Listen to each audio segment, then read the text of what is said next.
At the party, she raised her glass. 100 million. And she sent me to a nursing home. The smell of champagne clung to my clothes and the door slammed into my knee. 12 hours later, the intercom rang and her voice was shaking at the gate. What I said that morning changed everything. Stay with me until the end, subscribe, leave a like, and tell me in the comments where you're watching from. It's good to know how far my stories reach. My name is Eleanor Vance, and I am 83 years old.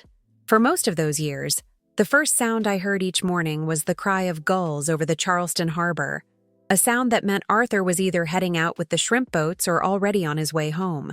This morning, it was the song of a cardinal in the garden, a sweeter but lonelier sound. The air, thick with the scent of salt and the coming day's humidity, felt heavy in my lungs as I sat on the porch, my hands wrapped around a mug of black coffee so strong it could strip paint. This house, with its creaking floors and scent of old wood, was the only home I'd ever known since marrying him. Arthur and I started with nothing but a rickety stall at the dock and a belief that hard work was a form of prayer. We built our seafood distribution company from the ground up, our hands chapped from the cold and smelling perpetually of brine. It wasn't about the money. It was about the foundation, about creating something that would last longer than we would. Every Tuesday, I still bake a peach cobbler, the same recipe I used to bring to the fishermen on cold mornings. It's a small ritual, a way of keeping Arthur's memory warm in a house that has grown too quiet. My granddaughter Chloe doesn't understand these rituals. At 32, she moves through the world with a speed that leaves me breathless. Since my son and his wife passed, I raised her in this house, surrounded by the very traditions she now dismisses as slow. She sees legacy not as a foundation, but as a cage to be unlocked and sold for parts.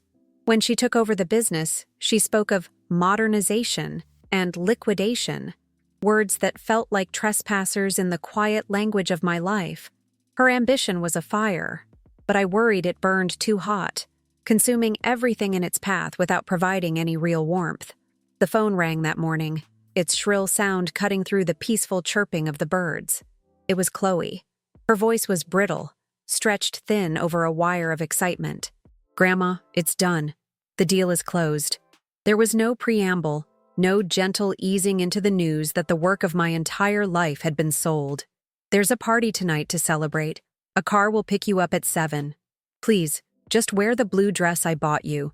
It's important to look the part." That was the line that snagged in my mind. Look the part. As if I were a character in a play she was directing, a role I was being asked to perform in the dismantling of my own history. I spent the rest of the day in my garden, my fingers digging into the cool, damp earth around the azaleas. Each bloom was a memory of a season spent with Arthur, planning and planting. He used to say that a garden teaches you patience, that you can't rush roots. Chloe had no patience for roots. She only saw the flowers, ready to be cut and displayed in a vase for a short time before wilting.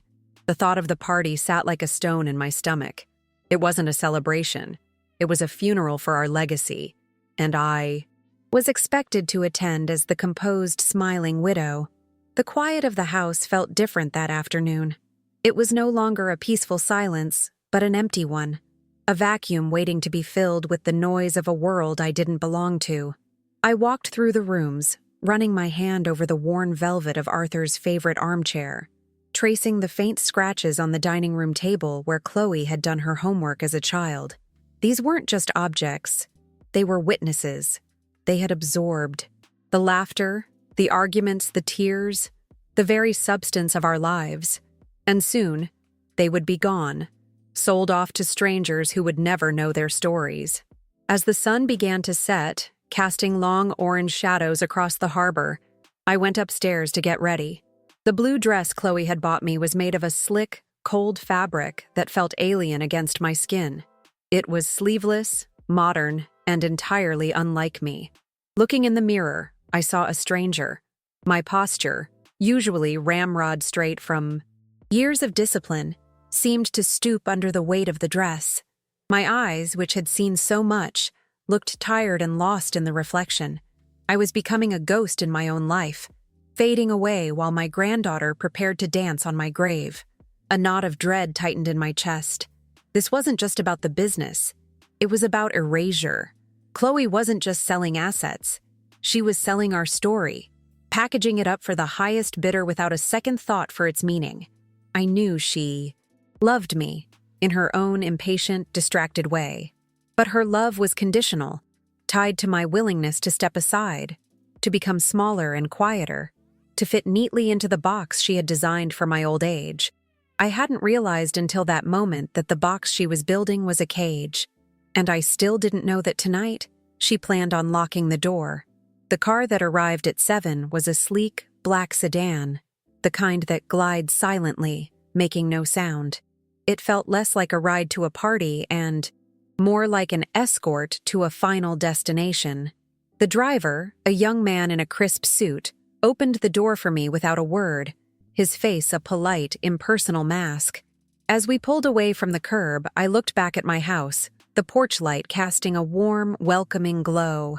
A sudden, sharp pang of loss hit me so hard I had to catch my breath. It felt like I was seeing it for the last time. The drive downtown was a blur of lights and unfamiliar sounds. Charleston had changed so much, or maybe I had just stopped paying attention. The historic, quiet streets I knew gave way to gleaming glass buildings and rooftop bars thrumming with music that sounded like a headache. The world Chloe inhabited was loud, shiny, and disposable.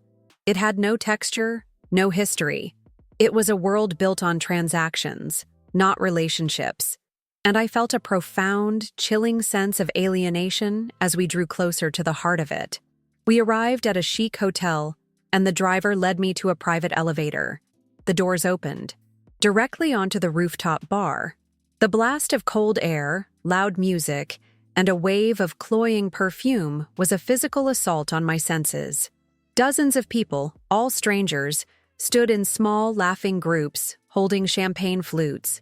They were all so young, so polished.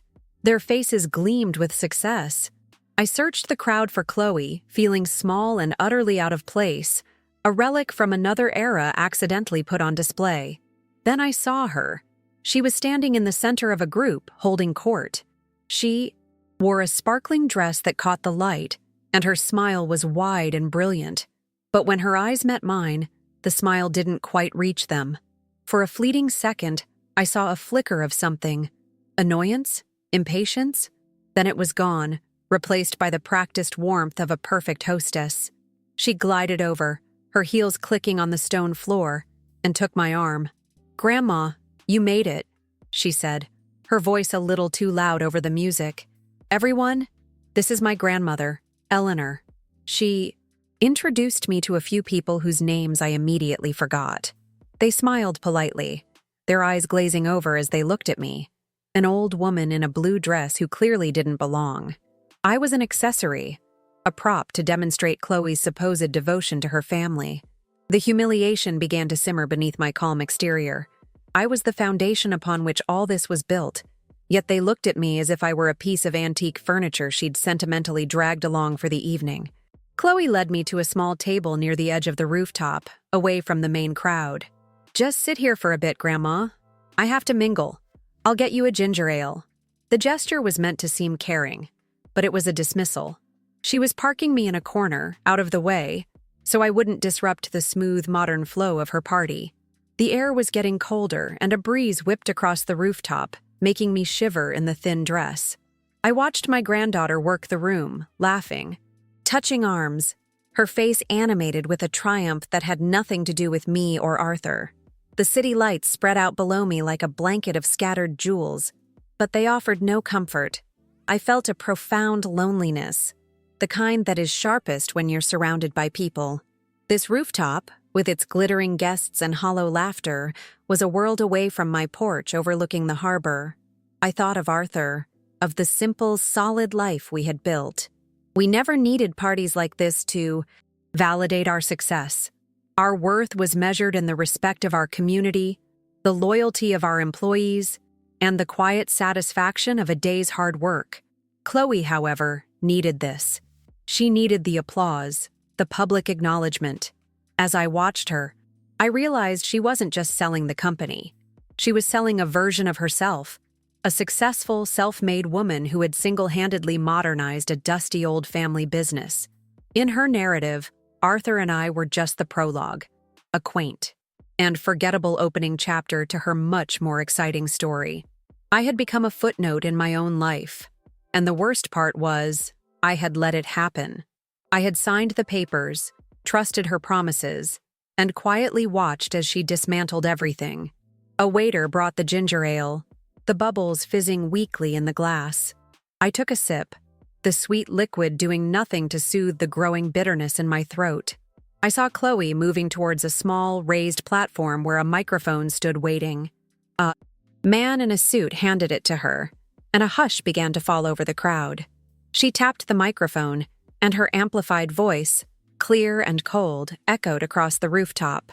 If I could have everyone's attention for just a moment. My heart began to beat a slow, heavy drum against my ribs. I had a sudden, terrible feeling that this speech wasn't for her guests. It was for me. She raised her champagne flute, the crystal catching the light. Her smile was blinding. Tonight we celebrate a new beginning, she began, her voice ringing with confidence. We've successfully transitioned a beloved family legacy into a modern, forward-thinking enterprise. The crowd murmured its approval. I felt my hands grow cold, my fingers gripping the edge of the table. I was invisible to her, a silent spectator at my own public execution. The sense of being trapped was absolute. There was nowhere to run, nowhere to hide. I watched her scan the crowd, her eyes finally landing on me, still sitting alone, at my corner table. She offered a small, pitying smile, as if what she was about to do was a great act of kindness, a merciful release. This new chapter isn't just about business, she continued, her voice softening into a tone of feigned compassion. It's also about taking care of the people who started it all. My breath caught in my throat. I knew, with a certainty that chilled me to the bone, that my life was about to be irrevocably broken in front of a room full of strangers. She spoke about my hard work, my dedication, painting a picture of a woman who had earned a long overdue rest. It was a beautiful eulogy, except for one thing. I wasn't dead yet. Each word was a carefully placed stone, building the walls of my prison higher and higher. The guests nodded along, their faces reflecting a sentimental admiration for the story Chloe was weaving. They had no idea they were witnessing a betrayal, a quiet, brutal act of violence dressed up in the language of love and concern. My entire world narrowed to that single point. My granddaughter, standing under the lights, holding a microphone and the power to end my life as I knew it. The sounds of the city below faded away. The chatter of the party disappeared. There was only her voice, and the terrifying, empty space between her words. I was completely enmeshed in her plan, a pawn in a game I hadn't even known I was playing. And as she took a deep breath, preparing to deliver the final crushing blow, I understood that there was no escape. I wanted to stand up, to shout, to tell them all the truth. But my legs felt like lead, and my voice was a forgotten thing, trapped somewhere deep in my chest. I was paralyzed by the sheer audacity of it all. I had raised this girl, loved her, given her everything I had, and in return, she was about to publicly discard me, to neatly and efficiently remove me from her shiny new life. The feeling was not anger, not yet. It was a profound, hollow shock, the feeling of the ground crumbling away beneath your feet. I thought about the key to my house, resting in my small purse. The weight of it, usually a comfort, now felt like a cruel joke. I thought about my garden, my porch, the morning sun on the water. All of it was about to be taken from me.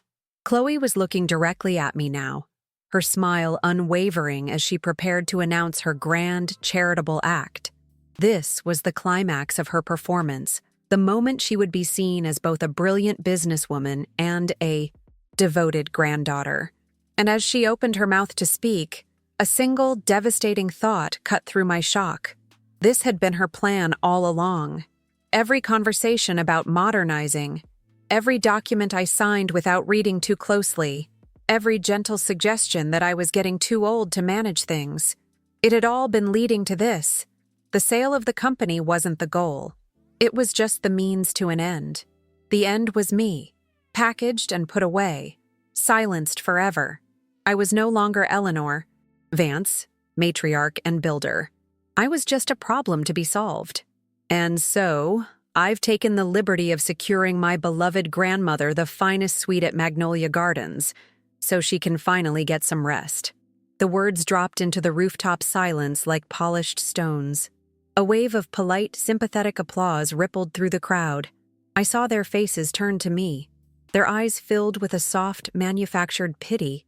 They weren't seeing a woman being exiled. They were seeing a storybook ending, a granddaughter's tender care. In that moment, I was no longer a person. I was a portrait of graceful aging, painted by Chloe for her audience, and the frame was the cold, hard bars of a cage. Two attendants, a man and a woman dressed in discreet navy uniforms, materialized at my side. Their movements were smooth, practiced, their smiles professionally gentle. "Mrs. Vance? We're here to escort you," the woman said, her voice a low, therapeutic murmur. Her hand rested on my elbow, a touch meant to feel like support, but that felt like a shackle. The weight of it was absolute. I was being moved, managed, a piece on a board being taken out of play. My throat was too tight to form a word, my protest a silent scream trapped behind my teeth. They guided me through the parting crowd, a slow, dignified procession. It was the most profound humiliation of my life. Heads turned, whispers followed us like the rustling of dry leaves. I could feel the burn of their stares on my back, a mixture of curiosity and relief that this wasn't happening to them. Chloe watched us go, her champagne flute still held high, a queen surveying her victory from the safety of her throne. Her eyes met mine for a brief, cold second, and in them, I saw not a flicker of remorse, only the chilling finality of a transaction completed. The elevator ride down was silent. The cloying perfume of the party guests was replaced by the sterile, metallic scent of the elevator car. I caught my reflection in the polished, brass doors, a frail old woman in a borrowed blue dress, flanked by two strangers. The Eleanor I knew, the one who had faced down surly fishermen and shrewd businessmen, was gone. In her place was this ghost, her face a mask of stunned disbelief. The woman in the reflection looked defeated, and for a terrifying moment I believed she was. We stepped out into the hotel lobby, its cavernous space echoing with the quiet clicks of our shoes on the marble floor. The night air that hit me as the automatic doors slid open was thick with Charleston's humidity, a familiar blanket that now felt suffocating. The same black sedan was waiting at the curb, its engine humming softly. The driver opened the rear door, and I was gently guided inside. The door shut with a heavy, sound-dampening thud, severing my last connection to the world I knew. The sound was as final as a coffin lid closing. As the car pulled away from the curb, I didn't look back. I looked forward, through the pristine windshield, at the city lights blurring past. Each street lamp was a smear of yellow, each traffic light a bleeding wound of red. We drove past the market, dark and quiet now, where Arthur and I had sold our first catch. We drove past the old bank where we'd signed the loan for our first boat, his hand trembling slightly as he held the pen. These streets were my history, and I was being driven through them like a tourist on her way out of town. The car was silent, save for the whisper of the tires on the asphalt. The attendants sat on either side of me, not speaking, their presence a constant, suffocating pressure. I closed my eyes and tried to find a memory of Arthur's strength. I remembered a hurricane, years ago, when a storm surge threatened to wipe out the docks. He'd stood on the pier, tying down boats in the howling wind, his face set like granite. "You don't fight the ocean, Ellie," he'd shouted over the gale. "You just hold on to what's yours until it passes." His voice, a low rumble in my memory, was the first crack in the ice of my shock. Hold on to what's yours. The words echoed in the silent car, but what was mine anymore? The business was gone. My home was about to be. My own granddaughter had cast me aside. I felt a tremor start in my hands, a deep, rattling cold that had nothing to do with the car's air conditioning. The fight had gone out of me, replaced by a vast, empty ache. And I still didn't know that this was exactly what Chloe had counted on. We arrived at a set of imposing wrought iron gates. A beautifully lit sign read, "Magnolia Gardens, a premier living community." The gates swung open with a silent electronic grace, welcoming us into a world of manicured lawns and perfectly spaced gardenia bushes. The main building was a sprawling, colonial-style mansion, brightly lit and pristine. It looked less like a home and more like a museum, a place where precious, fragile things were kept safely under glass. I was one of those things now. The lobby was a cathedral of beige, smelling of lemon polish and the faint, funereal scent of lilies. A woman with perfectly coiffed silver hair and a smile that never reached her eyes greeted us at a large mahogany desk. "Welcome to Magnolia Gardens, Mrs. Vance. We've been expecting you," she chirped, her voice dripping with a practiced saccharine sweetness. She spoke about me but looked at the attendants, as if I were a piece of luggage they were checking in. My invisibility was now complete. They led me down a long, silent corridor. The carpet was so plush it absorbed all sound, creating an unnerving, padded silence. The walls were lined with bland, inoffensive art, watercolors of sailboats and sunsets that had no soul. This was a place designed to soothe, to quiet, to gently erase any sharp edges of personality until all that was left was a peaceful, manageable decline. It was the most terrifying place I had ever been. My home was filled with the noise of life. This was the sound of its absence. My suite was at the end of the hall. It was a large room, immaculately clean and utterly impersonal. The furniture was a pale, generic wood, bolted to the floor. The window looked out onto a perfectly trimmed hedge, a wall of green that blocked any view of the world beyond. On the nightstand was a glass of water and a small, leather-bound folder. The attendant placed my purse next to it. "Your granddaughter has taken care of everything," she said softly. "Just press the red button, if you need anything at all." Then they left, closing the door behind them with a soft click. I stood in the center of the room for a long time, the silence pressing in on me. The air was chilled and recycled, carrying a faint antiseptic tang. I ran my hand over the comforter on the bed. It was a synthetic blend, cool and slick to the touch. Nothing like the worn cotton quilts on my bed at home. Quilts I had stitched myself over long winter evenings. Every object in this room was a stranger. There was no history here, no memory embedded in the wood or the fabric. It was a blank page, the end of my story. A wave of exhaustion, so profound it felt like a physical weight, washed over me. I thought about just lying down on that cold bed and closing my eyes. Maybe Chloe was right. Maybe I was just an old woman who needed to rest. The fight seemed too large, my resources too few.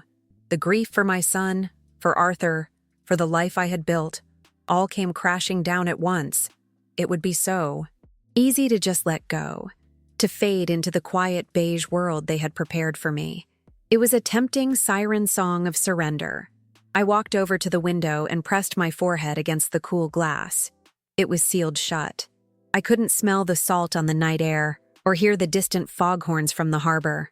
I was cut off, preserved. It was in that moment, staring at my own faint reflection superimposed over the dark, lifeless hedge, that the first spark of true anger ignited. It wasn't a hot, flashing rage, but a cold, deep burn. This wasn't care. This wasn't love.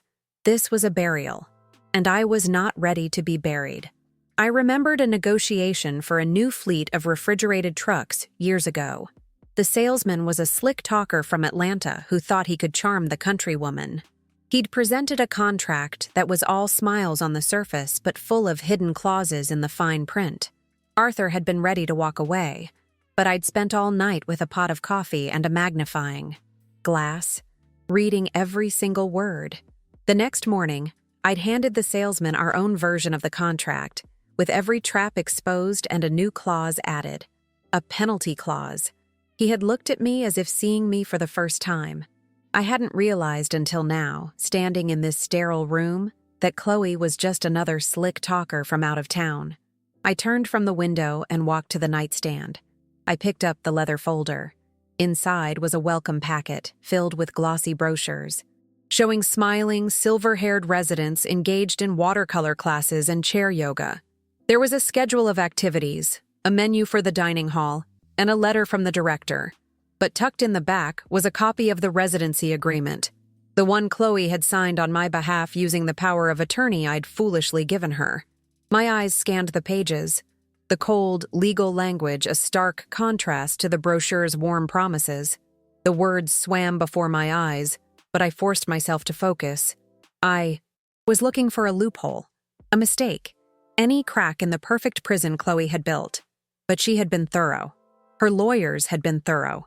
Every T was crossed, every I was dotted. The agreement was ironclad. A feeling of despair threatened to overwhelm me again, but I pushed it down. The old Eleanor, the one who read contracts with a magnifying glass, was stirring. She knew that every document, no matter how perfect, has a context. And the context is where the power lies. I thought about the sale of the company, the $40 million. I had signed the final papers, yes, but I had trusted Chloe to handle the details. She saw me as a sentimental old woman clinging to the past. She would have assumed my contributions were purely emotional, a matter of history and tradition. She would never have suspected that I, the baker of peach cobblers, understood the intricate cold mechanics of finance better than she ever could. She had forgotten who taught her to count. My mind began to work, clearing the fog of shock and grief. It started to tick and whir like the engine of one of our old boats. Slow at first, then catching, finding its rhythm. I began to piece together conversations from the past few months. Chloe's casual questions about certain accounts, her dismissal of old partnership agreements as mere formalities. She saw the business as a single, valuable object to be sold. She never understood that it was a living ecosystem, a network of relationships, obligations and clauses built on decades of handshakes and hard-earned trust. One clause in particular floated to the surface of my memory.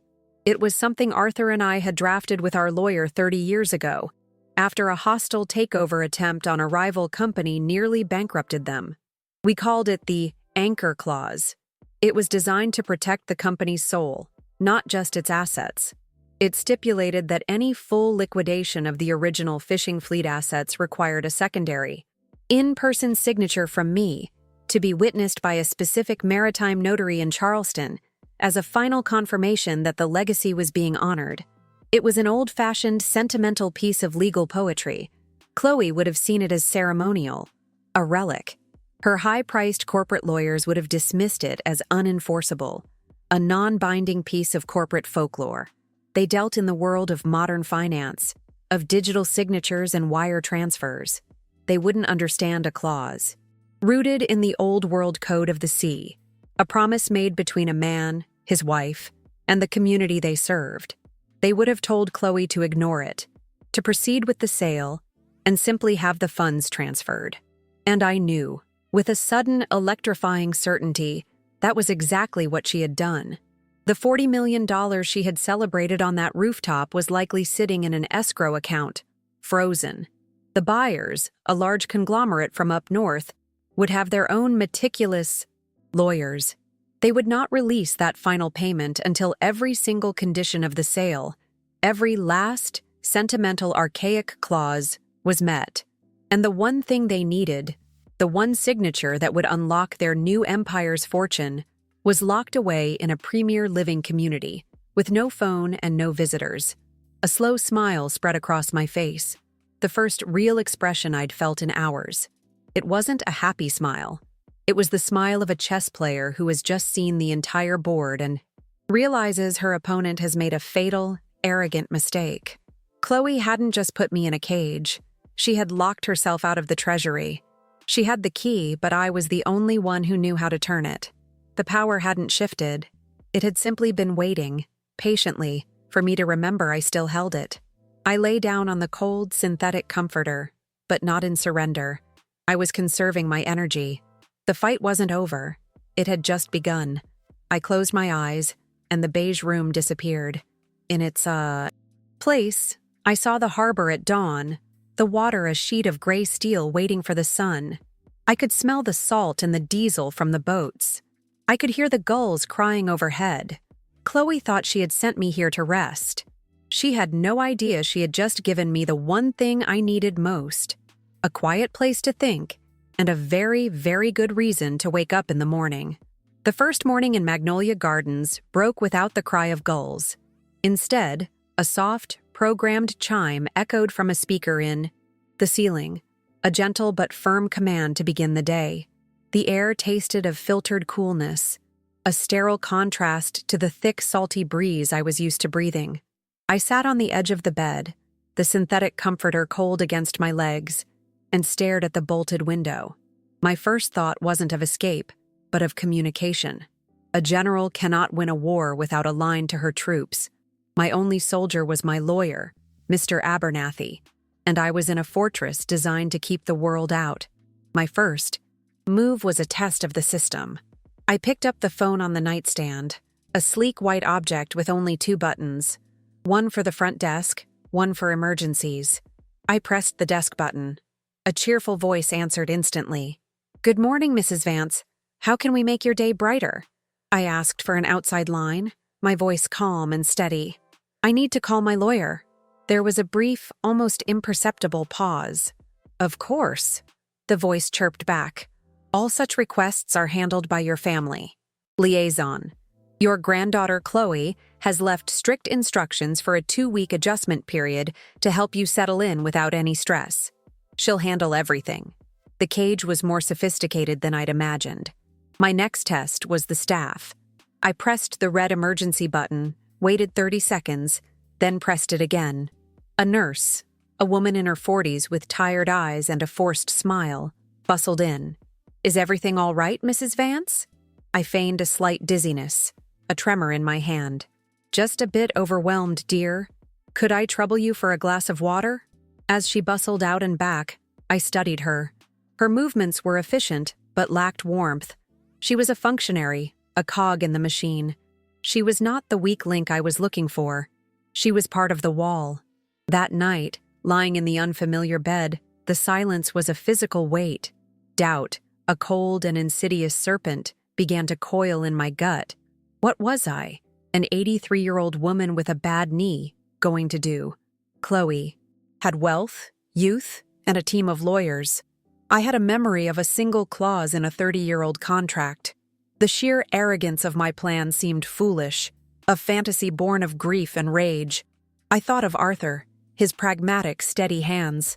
He would have told me to be smart, not just angry. The fear of failing, of dying in this beige room, was a cold stone in my chest. To fight back, I first had to surrender. The next morning, I put on the placid, slightly confused face they expected of me. I went to the dining hall for breakfast, the food as bland and inoffensive as the decor. I nodded and smiled at the other residents, ghosts in floral housecoats drifting through their final days. I listened to the staff's gentle, condescending chatter. I was gathering intelligence, learning the rhythms of my prison. I had to become one of them, to fade into the beige wallpaper, so that when I finally made my move, no one would be watching. My new habit became observation. I took my meals at the same table every day, a small one near the service door, watching the flow of staff. I walked the prescribed loops of the perfectly manicured garden, my head down, my pace slow, all while my eyes scanned every fence, every gate, every security camera. Most of the staff were like the first nurse, professional, distant. But there was one, a young orderly named Marcus who worked the evening shift. He didn't have the practiced cheerfulness of the others. He just looked tired, and when he helped a resident, who had dropped her fork, he did it with a quiet kindness that seemed genuine. I decided he was my best chance. One evening, as he was collecting dinner trays, I tried to engage him. "It must be hard work, a job like this," I said, my voice soft. He just shrugged, a weary but not unkind gesture. "It's a job, ma'am." I pushed a little further. "I need to mail a letter. It's very important. To my lawyer." He stopped, his eyes flicking for a moment toward the camera in the corner of the ceiling. "Facility policy, Mrs. Vance. All outgoing mail goes through the front desk for postage." Another door slammed shut. He was kind, but he wasn't reckless. I needed a different kind of tool, something that was mine, something that could cut through the rules. I thought of my Tuesdays, of the scent of cinnamon and peaches, of the simple act of creation. The next day, I requested a meeting with the director. I told her I was feeling idle, useless. At home, I always baked on Tuesdays, I explained, adding a little quaver to my voice. It would make me feel so much more settled. The director, seeing this as a positive sign of my integration into the community, was delighted to grant me supervised access to the resident kitchen. It was my first victory, and it tasted like hope. The kitchen was a sterile stainless steel affair, but it had everything I needed. The moment my hands touched the flour, something inside me settled. This was familiar territory. The methodical process of measuring, mixing, and kneading was a meditation, a way of reconnecting with the woman I was before they put me in this place. As the scent of the peach cobbler began to fill the air, it felt like an act of rebellion. It was the smell of my home, of my life, a rich and warm aroma of defiance against the antiseptic scent of my cage. That evening, I saved a large, warm slice of the cobbler. When Marcus came to collect my tray, I held it out to him. "For your trouble," I said simply. He looked surprised, then a genuine tired smile touched his lips. "My grandma used to make this," he said, his voice softer than I'd heard it before. He took a bite right there, standing in the doorway, and for a moment, he wasn't an orderly and I wasn't a resident.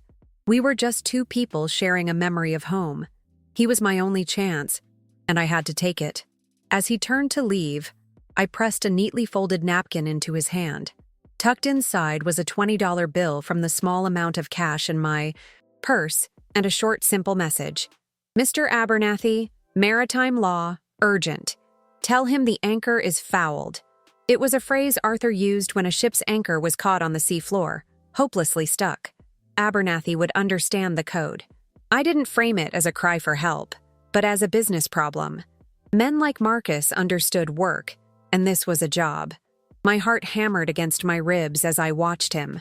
He glanced down at his hand, felt the crispness of the bill and the paper. He didn't open it. He looked at me, a long, searching look. I met his gaze without flinching, letting him see the desperation, but also the resolve. He gave a single, almost imperceptible nod, pocketed the napkin, and walked away without another word.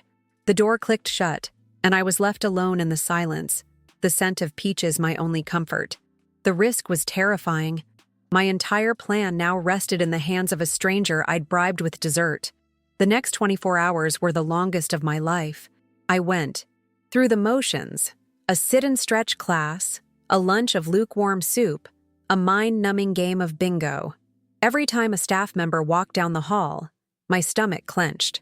I imagined Marcus handing the note to the director, the condescending smiles turning to cold suspicion, my few privileges being revoked. The internal battle was immense. The voice of fear told me I had been a reckless old fool, while the voice of Arthur in my memory urged me to hold fast, to trust the foundation I had laid. Then the countermove came, but not in the way I expected. The following morning, the director herself paid me a visit. Her professional smile stretched a little too tightly across her face. "Eleanor," she said, using my first name for the first time, "we had a call from your granddaughter. She was so pleased to hear you're settling in, but she was a little concerned. She heard you had some lingering business worries." My blood ran cold, but I kept my expression placid, confused. Chloe knew. The message had been delivered. "Chloe wanted me to personally reassure you that everything is being taken care of," the director continued, her eyes like chips of ice. "She feels that for your own peace of mind, it would be best to extend your initial adjustment period. No more kitchen access for a little while, and we'll have a nurse accompany you on your garden walks, just to make sure you're not overexerting yourself." It was a punishment disguised as care. Chloe was panicking and she was tightening the screws, trying to isolate me completely. I played my part perfectly. I summoned a tear to my eye, a look of bewildered gratitude. "Oh, that's so thoughtful of her," I whispered, dabbing at my eye with a tissue.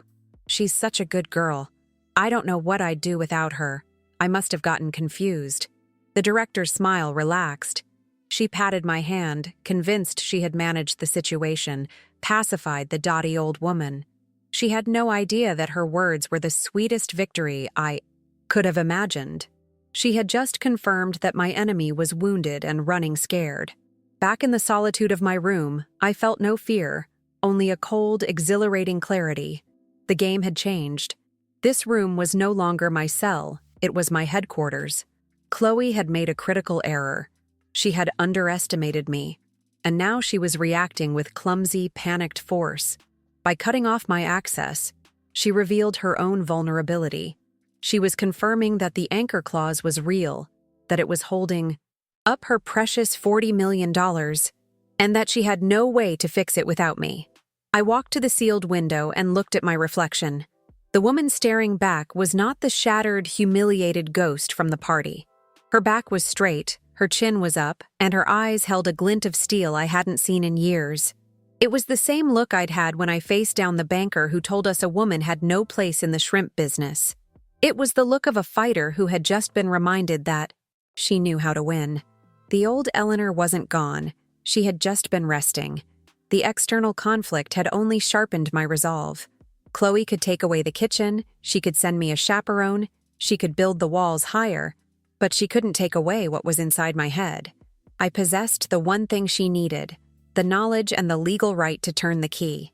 The power had never truly been hers. She had only been borrowing it.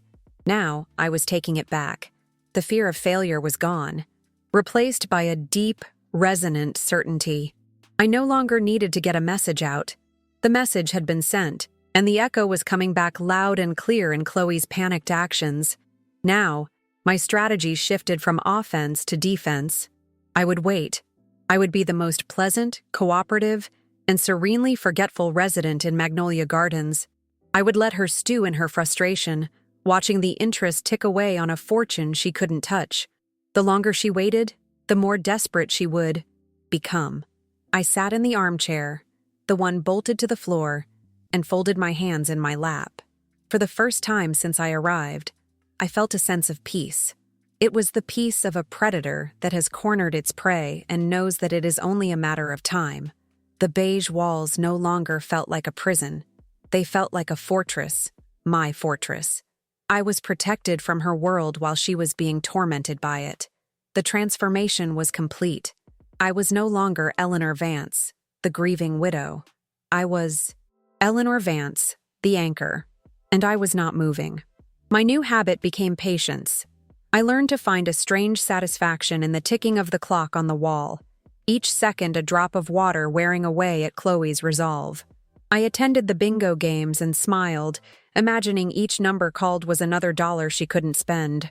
I ate the bland food and savored it, knowing that her lavish meals were likely tasting of ash.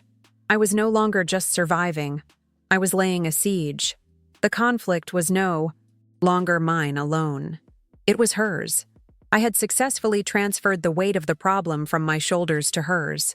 She was the one who had to make a move, who had to find a way through the legal labyrinth she had ignored. She was the one who had to face the buyers, the lawyers, the mounting pressure. I, on the other hand, had nothing but time. I looked at my hands, the wrinkled, spotted skin over the strong knuckles. These hands had mended nets, signed contracts, held a dying husband, and raised a granddaughter. They had been made to feel weak and useless. But now, I knew their true strength. They held the pen that could either make Chloe a pauper or a queen, and they would not be moved by threats or false kindness. The final realization settled over me with the quiet weight of a Charleston dusk. I was not the same woman who had been led out of that party. That woman was a victim, swept along by a current she couldn't control. The woman I was now, the woman I had always been. Underneath was the current itself. Chloe thought she had brought me to a place where my life would end. Instead, she had brought me to the one place where it could truly begin again. 3 days passed in a quiet rhythm, dictated by the chimes in the ceiling and the soft-soled shoes of the staff. I learned the schedule by heart. The bland oatmeal at 8, the slow walk around the garden at 10, the tasteless chicken at noon. To an outside observer, I was the perfect resident, placid, cooperative, and fading gracefully. But on the inside, a silent, meticulous countdown was taking place. I was a general in a quiet war, conserving my strength, studying the terrain of my confinement, and waiting for the inevitable signal that my enemy's supply lines had been cut. The beige walls, which had once felt like a tomb, now felt like the calm center of a storm. Out there, beyond the manicured hedges and the silent gates, I knew chaos was brewing. I pictured Chloe on the phone with lawyers, her voice growing tighter with each passing hour. I imagined her facing the impatient buyers, her confident facade cracking as the $40 million remained just out of her reach. While I ate my lukewarm soup in serene silence, she was likely choking down the bitter taste of her own arrogance. I had never felt more powerful, or more still. My memories of Arthur shifted during those days. I no longer thought of his absence with a sharp pang of grief, but with a deep sense of partnership. I felt as if he were sitting with me, his steady presence a silent affirmation of my strategy. He had always said that the sea teaches you that the greatest power isn't in the raging storm, but in the relentless, patient tide. I was the tide, slowly, surely, and invisibly eroding the foundations of the fortress Chloe had built around herself. My transformation was complete. The victim had become the strategist. I was no longer afraid. The fear of dying alone in this sterile room had been replaced by a cold, hard certainty. I had laid a single, elegant trap, and my opponent had walked into it with the blind confidence of youth. I had no weapon but my own mind, and a lifetime of experience she had foolishly dismissed as irrelevant. I spent my time not plotting my escape, but preparing for her surrender. I rehearsed my terms, my voice, my posture. When the moment came, there would be no room for emotion, only the clean, sharp execution of a final business transaction. On the fourth morning, it happened. The quiet of the hallway was broken not by the breakfast chime, but by a frantic buzzing from the director's office down the hall. A few minutes later, the director herself appeared at my door, her professional composure completely gone. Her face was pale and her smile was a frantic, twitching thing. "Mrs. Vance?" she stammered. "Your granddaughter is at the front gate. She insists on speaking with you. She seems quite distressed." I simply nodded, folded the newspaper I was pretending to read, and followed her, my steps measured and calm. I didn't go to the gate. I had them escort me to the director's office, where I sat behind the large mahogany desk as if it were my own. I requested they activate the video intercom and pipe it through to the speakerphone. Chloe's face appeared on the small screen, a stark contrast to the triumphant image from the party. Her hair was a mess, her eyes were red-rimmed and wild with panic, and the city's morning light cast harsh shadows on her terrified face. She was no longer a queen on a rooftop. She was a beggar at the gates. "Grandma? Grandma, can you hear me? Please, you have to help me." Her voice crackled through the speaker, thin and shredded. It was the sound of absolute desperation, the sound of a world collapsing. I let the silence stretch for a long moment, allowing her to feel the full weight of her powerlessness. The director and a nurse stood in the corner of the room, watching in stunned disbelief as the frail old woman they had been managing took complete control. I leaned forward, my voice low and steady, carrying the authority of a lifetime. "I can hear you, Chloe." She launched into a frantic, rambling explanation. The buyers were threatening to sue. The lawyers were stonewalling. The money was frozen. "It's some stupid old clause in the charter," she cried, her voice breaking. "Something about an anchor clause. They won't release the funds without your signature, in person, with a maritime notary. Grandma, it's just a formality, please. You have to sign it." I listened patiently, my hands folded on the desk, feeling no pity, only a grim sense of resolution. The lesson was about to begin. "It was never a formality, Chloe," I said, my voice cutting through her panic like a cold, clean blade. "It was a promise, A promise Arthur and I made to this family and to this city.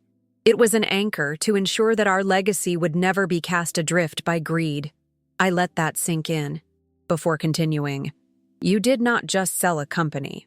You attempted to sell our soul, and you tried to bury me so I couldn't object. The anchor held, as it was designed to do. A new kind of silence fell. The panic in her eyes on the screen was slowly being replaced by a dawning, horrified understanding.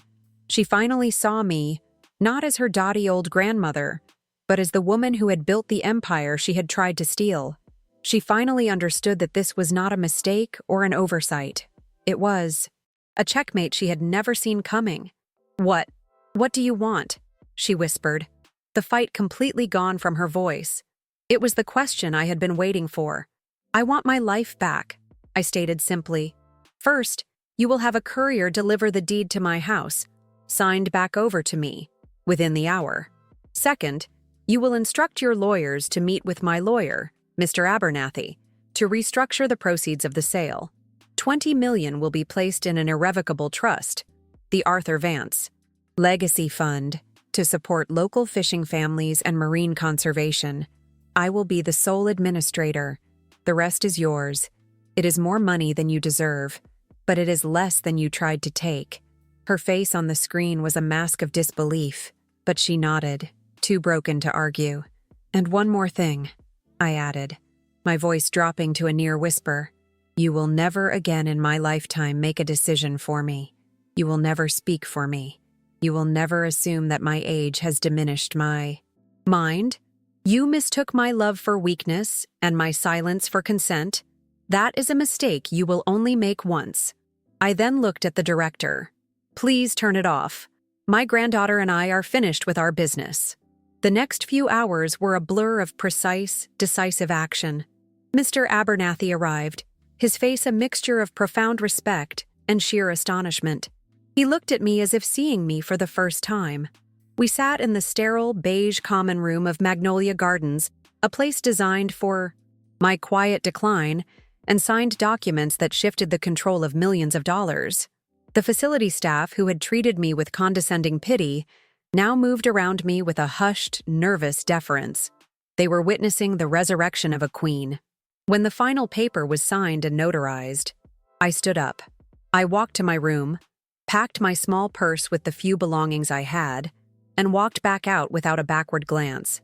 I didn't need them to escort me. The director stood at the entrance, her mouth slightly agape, as I walked through the automatic doors and into the warm, humid Charleston air. The black sedan was still there, but this time the driver opened the door for me with a bow of his head. He was no longer my warden. He was my chauffeur. The drive back to my house was not a blur. I saw every detail with a crystalline clarity. The vibrant green of the live oaks, the glint of the sun on the Cooper River, the familiar crooked shutters on the house next door. This was my city, my home, and I had won it back. When I stepped onto my porch, the scent of salt and azaleas filled my lungs, a perfume of victory. The key felt solid and real in my hand as it slid into the lock of my own front door. The click of the tumbler was the most satisfying sound I had ever heard. Chloe was sitting on the porch swing, looking small and broken. She stood when she saw me, her face pale, her eyes filled with a shame so profound it was painful to witness. There were no more tears, just a hollowed-out emptiness. I did not rage at her. I did not lecture her. I simply looked at her and said, "I baked a peach cobbler yesterday. It's in the kitchen. Perhaps you should have a piece. It might remind you of where you come from." It was not forgiveness. Not yet. But it was a beginning. The woman who had been ushered out of a party in a borrowed blue dress was gone forever. The woman who now stood on this porch was different. I was still 83 years old. My knees still ached when the rain was coming, but the stoop in my shoulders was gone. I had been reminded that my worth was not determined by my age or by what others thought I was capable of. My worth was forged in the quiet, unseen battles, in the promises kept, and in the strength to hold fast when the world tries to wash you away. I saw the reactions in the days that followed. Mr. Abernathy spoke to me with a new tone of reverence, as a peer. The news of the legacy fund spread through the fishing community, and old friends called, not with pity, but with admiration. I had not just reclaimed my assets, I had reclaimed my name. I was no longer the widow of Arthur Vance, or the grandmother of Chloe. I was Eleanor Vance, the woman who had built an empire and, when necessary, had taken it back. This journey taught me something profound. The world will often try to write your final chapter for you. They will see your gray hair and your wrinkled hands and assume your story is over. They will offer you a comfortable chair in a quiet room and call it a gift, when it is, in fact, a cage. They will smile and tell you to rest, hoping you will fall asleep and forget the power you still hold in your heart and in your mind. My personal conquest wasn't about the money. It was about refusing to let them write my ending. It was about picking up the pen myself and reminding them that my story was far from over. The greatest victory was not in winning the war, but in remembering that I was still a warrior. The change was not in my circumstances, but in myself. I had been awakened from a long, quiet slumber, and I found that my eyes were sharper and my voice was stronger than ever before. So, this is my message to you, from my porch overlooking the harbor. Do not let anyone tell you when your time is done. Do not let them mistake your kindness for weakness or your silence for surrender. Inside every one of us, there is an anchor, a core of who we are that cannot be bought or sold. It is our integrity, our history, our soul. Know what it is, and never, ever let it go. Because when the storm comes, and they try to cast you adrift, that anchor will be the one thing that holds you fast. It will be the one thing that allows you to face the wind and say, with a calm and steady voice, I am still here, and I am not moving. The world may not see it, but you will know. And that, I have learned, is the only thing that truly matters. I still bake a peach cobbler every Tuesday. It's a ritual, a reminder. But now, when I pull it from the oven and the warm, sweet scent fills my home, it smells of more than just peaches and cinnamon. It smells of strength. It smells of survival. It smells like victory. And it is the sweetest scent in the world.